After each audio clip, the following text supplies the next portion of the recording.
Hello everyone, welcome to my YouTube channel.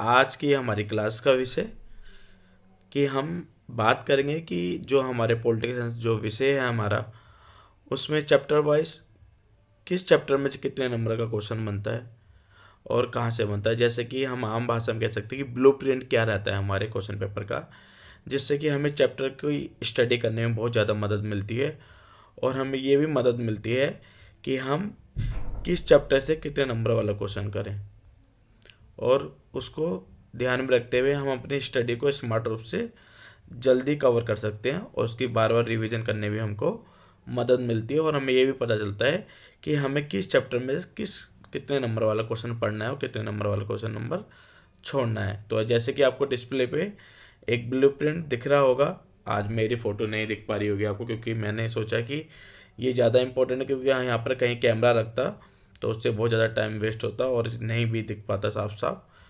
तो आप जैसे देख रहे हैं कि कोई भी क्वेश्चन पेपर में तीन तरह के क्वेश्चन होते हैं। जैसे कि पहला नॉलेज बेस अंडरस्टैंडिंग बेस होता है, डेमोट्रेटिव। दूसरा कंसेप्चुअल बेस होता है जो एप्लीकेशन बेस होता है लेकिन नॉलेज बेस ही होता है। और तीसरा होता है एनालिसिस बेस, इसमें आपको एवोल्यूशन क्रिटिक या क्रिटिकल एनालिसिस, मतलब जिसको हिंदी में बोलते हैं हम आलोचनात्मक विश्लेषण करना होता है। तो तीन तरह के क्वेश्चन होते हैं जो आम भाषा में, पहला नॉलेज बेस, दूसरा एप्लीकेशन बेस, ठीक है, या कंसेप्ट बेस, या और तीसरा होता है एनालिसिस बेस। और उसमें हम आप 1 नंबर का, 4 नंबर का, 2 नंबर का, 5 नंबर का, 6 नंबर का क्वेश्चन डिवाइड करते हैं और ये सीबीएसई के द्वारा प्रोवाइड किया जाता है, जिससे कि सभी स्टूडेंट इसको मद्देनज़र रखते हुए अपनी स्टडी को कर सकें। तो चलिए हम स्टार्ट करते हैं। जैसे कि आप देख पा रहे हैं कि पहला चैप्टर जो है कोल्ड वार और नेम।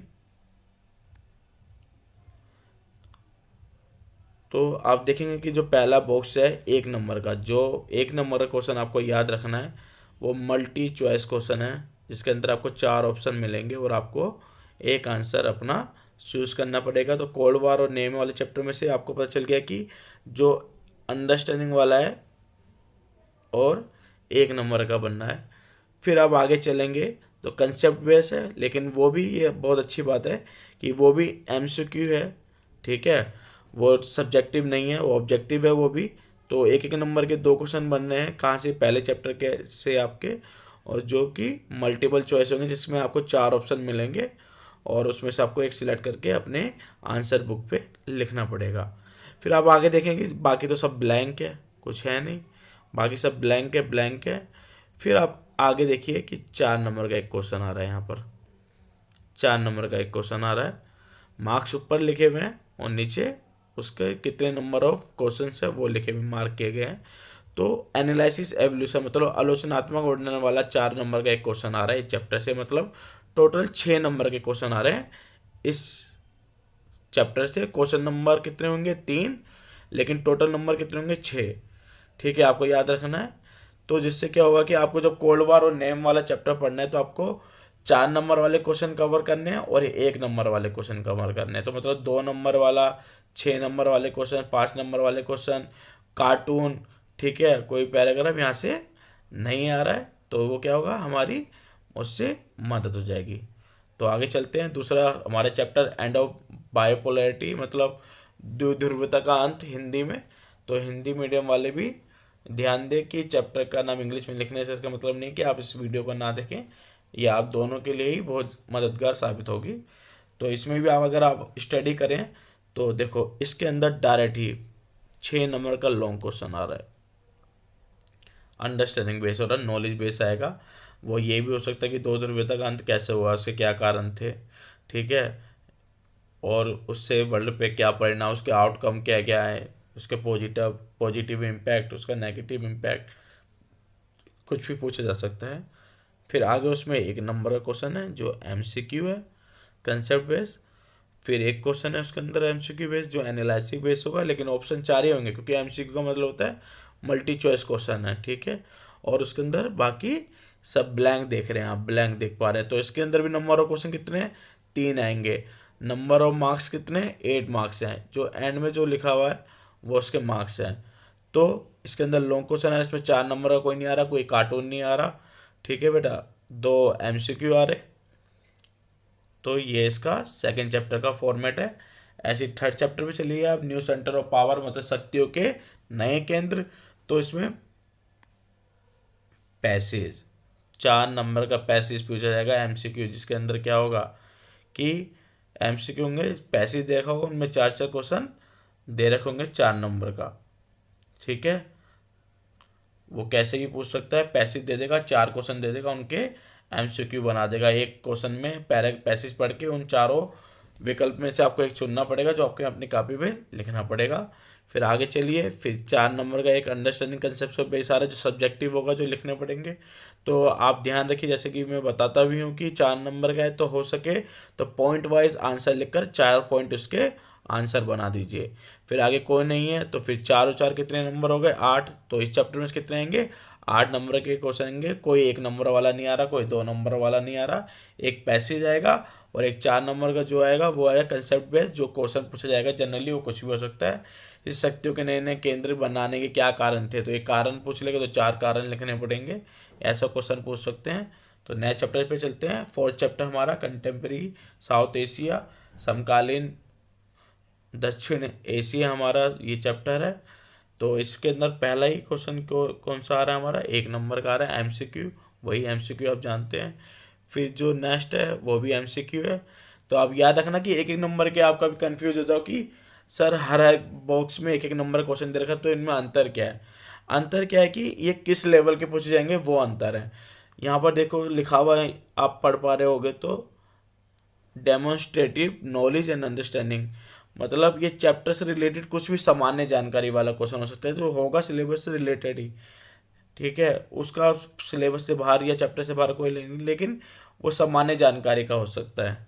लेकिन यहाँ पर जो 1 नंबर का क्वेश्चन है वो चैप्टर से होगा, लेकिन वो एनालिटिकल बेस हो सकता है। फॉर एग्जांपल कि साउथ एशिया में बहुत सारे संगठन भी हैं, साउथ एशिया में बहुत सारी कंट्री भी हैं, तो उन कंट्री की कैपिटल भी पूछी जा सकती है इस वाले क्वेश्चन में। ठीक है, या वहाँ पर उनके कंट्रीज़ के किसी भी लीडर्स का नाम पूछा जा सकता है।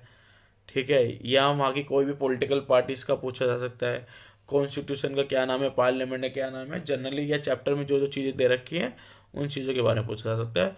और एक 4 नंबर का क्वेश्चन आ रहा है इसके अंदर, जिसके अंदर एनालिटिकल क्रिटिसिज्म कुछ भी हो सकता है, विश्लेषण जो भी वो मांगे इस क्वेश्चन से रिलेटेड, वो इसके अंदर हो सकता है। फिर हमारा 5th chapter, United Nation and its organisation, संयुक्त राष्ट्र संघ और उसकी संस्थाएं, जैसे कि ILO, WHO, यूनेस्को, यूनिसेफ, ये बहुत सारी संस्थाएं जो उसके अंदर, वर्ल्ड बैंक जो उसके अंदर काम करती है, इनकी संस्थाएं। तो इसके अंदर क्या आ रहा है, इसके अंदर एक जनरल क्वेश्चन आ रहा है 1 नंबर का MCQ।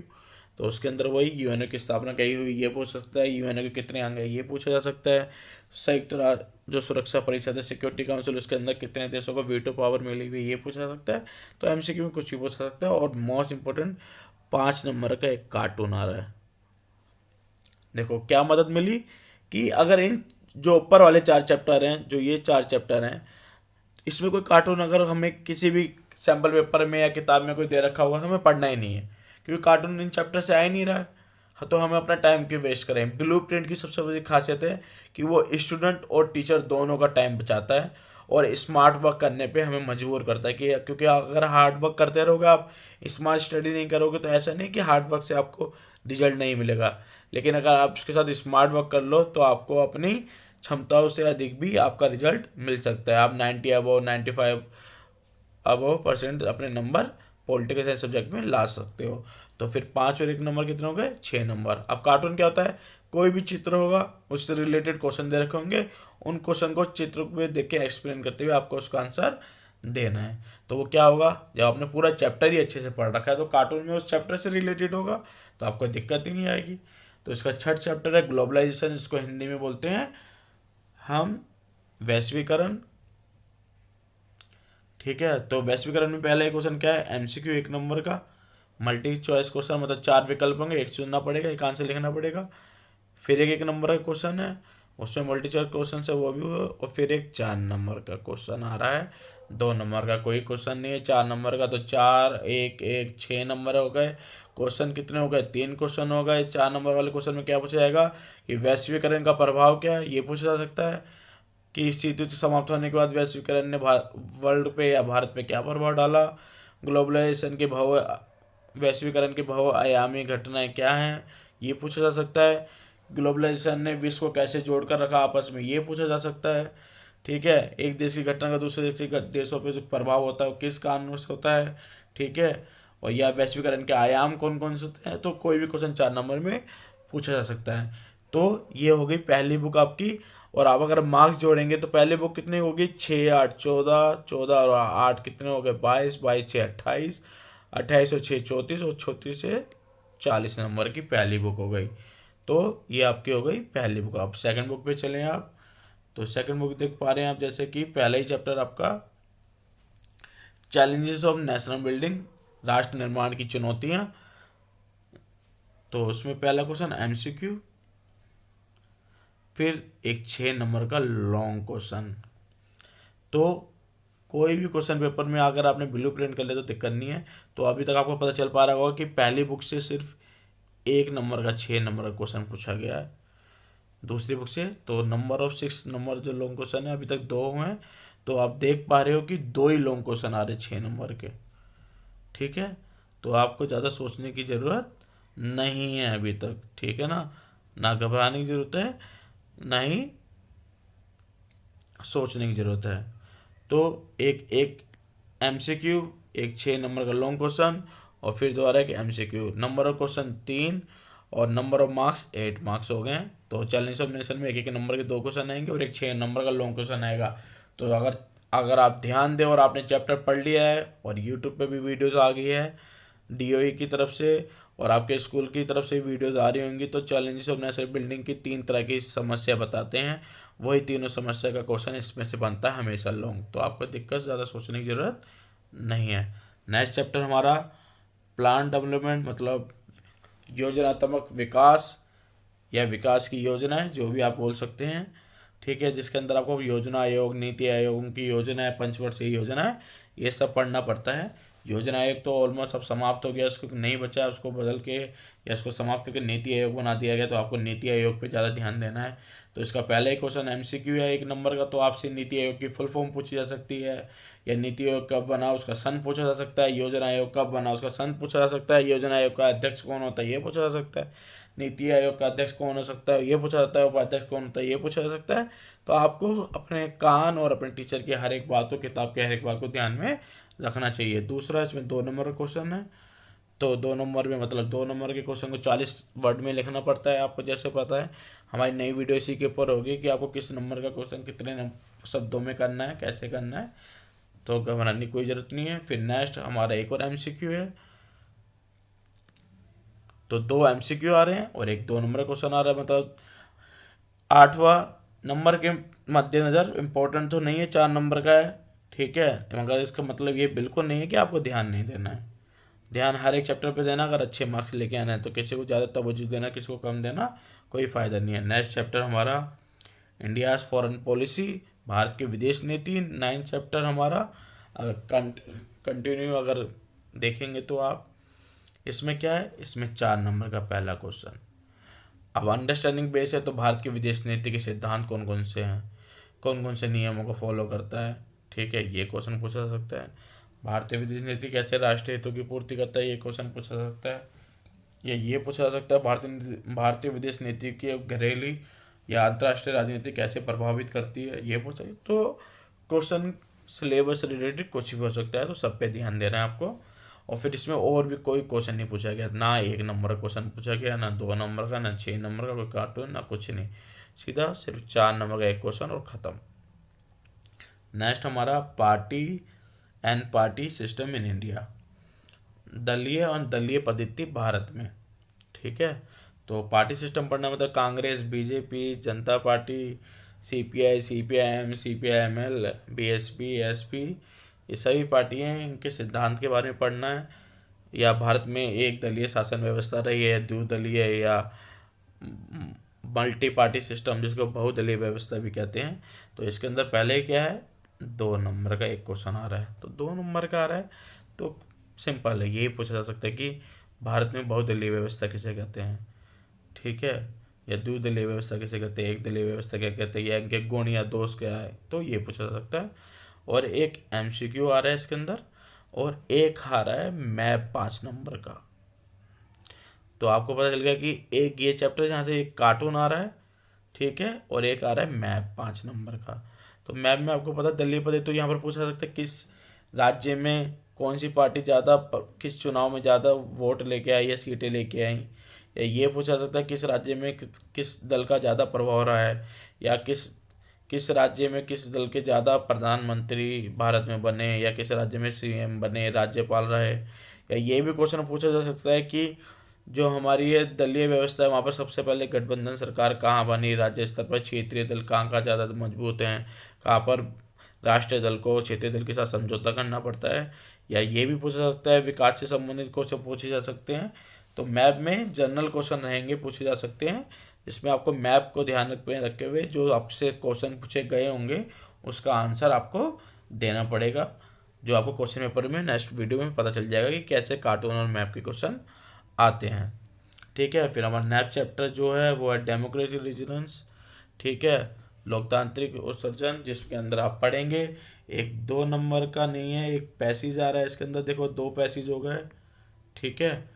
आपको याद रखना है 2 पैसेज आ रहे हैं, पैसेज में वही पूरा एक पैराग्राफ दे रखा पड़ेगा, फिर उसके क्वेश्चन दे रखे होंगे, पैसेज पढ़ के आपको उसके आंसर देने, और कुछ आप अगर आप उस पैसेज के बारे में जान सकते हो, एक आध लाइन आप अपनी तरफ से भी जोड़ सकते हो। फिर एक 2 नंबर का क्वेश्चन आ रहा है इसके अंदर, और फिर एक 2 नंबर का क्वेश्चन आ रहा है, मतलब टोटल यहाँ पे कितने हो गए, 8 मार्क्स हो गए हैं। तो आपको ध्यान रखना है कि 2 नंबर के क्वेश्चन आ रहे हैं, लेकिन ये 2 नंबर क्या होगा, ये कंसेप्ट बेस आ रहा है, ठीक है। ये 2 नंबर का जो आ रहा है ये फॉर्मुलेशन और एनालिसिस बेस आ रहा है। एनालिसिस मतलब आपको कोई कंसेप्ट देंगे, ये डेमोक्रेटिक में जैसे लोकतंत्र दे दिया, ठीक है, तो लोकतंत्र भारत में जो है वो पूर्ण रूप से स्थापित हो पाया है नहीं हो पाया है, या त्रिमूल लोकतंत्र क्या होता है, ठीक है, क्या भारत में सच में लोकतंत्र है या नहीं है, ये क्वेश्चन क्रिटिकल एनालिसिस करके पूछा जा सकता है। कंसेप्चुअल बेस क्या पूछा जा सकता है, तो ये भारत में पूछा था कि भारत में अप्रत्यक्ष लोकतंत्र है या प्रत्यक्ष लोकतंत्र है, लोकतंत्र की क्या क्या विशेषताएं, तो एप्लीकेशन बेस्ड क्वेश्चन आपसे यहाँ पर पूछा जा सकता है। तो इसके क्या हो गया, टोटल 8 नंबर का क्वेश्चन हो गया। लास्ट चैप्टर जो हमारे पॉलिटिकल सब्जेक्ट का, politics in India trends and development, ठीक है, भारत में राजनीति, प्रवृत्ति और विकास, ये हमारा लास्ट चैप्टर है।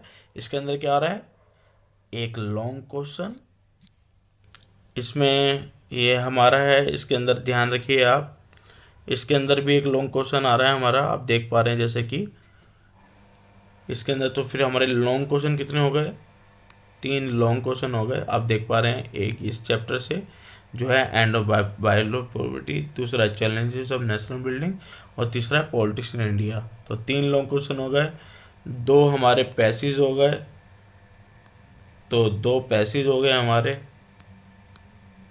ठीक है, और एक हमारा हो गया मैप, और एक हमारा हो गया कार्टून।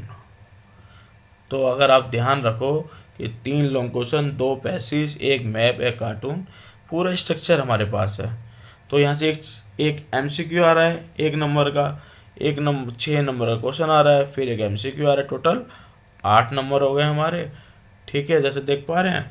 तो पहली बुक 40 नंबर की, दूसरी बुक 40 नंबर की, 20 नंबर का आपका प्रैक्टिकल, और हमारी बुक समाप्त। और इसके अकॉर्डिंग पढ़ना आपके लिए बहुत ज़्यादा लाभदायक होगा। अगर ये लाभदायक है तो मुझे वीडियो देखने के बाद कमेंट सेक्शन में कमेंट करके ज़रूर बताएं। चलिए मिलते हैं अपनी नेक्स्ट वीडियो में। Till then bye, take care.